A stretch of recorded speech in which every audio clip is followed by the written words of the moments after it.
Dans ce tuto tricot, je vais vous montrer comment faire des augmentations intercalaires ou inclinées à droite et à gauche, tout en restant à l'envers du travail. L'augmentation intercalaire ou inclinée à droite se fait dans cette petite barre ici. On utilise la pointe de l'aiguille gauche pour prendre cette petite barre, ce petit fil qui est entre deux mailles. Et donc, dans l'augmentation tournée à droite, on insère l'aiguille de l'arrière du travail vers l'avant du travail. Et ensuite, on va travailler cette petite jambe qui est sur le devant de l'aiguille. Sachant que je travaille une maille à l'envers, une augmentation à l'envers, je vais mettre ce fil, je le dégage un peu, mais il est sur le devant du travail. Je dois insérer mon aiguille sur cette jambe avant et travailler ce fil à l'envers. Voilà, ça c'est une augmentation intercalaire ou inclinée à droite. Je vais vous montrer maintenant comment faire l'augmentation intercalaire ou inclinée à gauche sur l'envers du travail.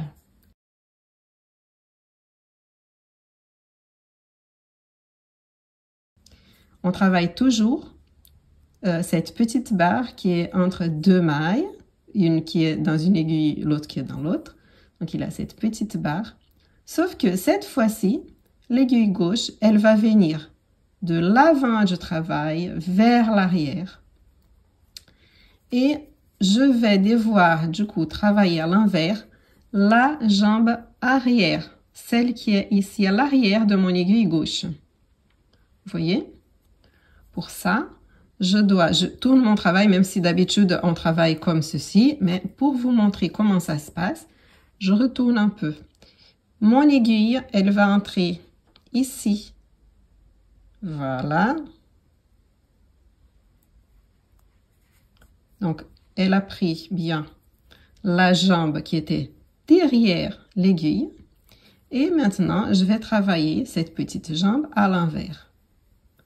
Et voilà, ça c'était donc une augmentation intercalaire ou inclinée à gauche en étant à l'envers du travail. J'avoue que cette augmentation à gauche n'est pas la plus simple puisqu'il faut aller à l'arrière du travail. Je vais vous montrer encore une fois. Hein. C'est vrai qu'elle n'est pas la plus simple. Donc, augmentation intercalaire ou inclinée à gauche. Hein. Voilà. Ensuite, le fil, il reste à l'avant du travail puisqu'on travaille à l'envers, n'est-ce pas? Ensuite, je viens voir la petite jambe arrière de ce côté ici vers ce côté-là. Donc, comme ceci. Voilà. Et maintenant, je peux le travailler à l'envers. Donc ça, c'est l'augmentation intercalaire à gauche depuis l'envers du travail. J'espère que le tuto a été assez clair. Si c'est le cas, laissez-moi un petit like et vous pouvez vous abonner aussi à ma chaîne.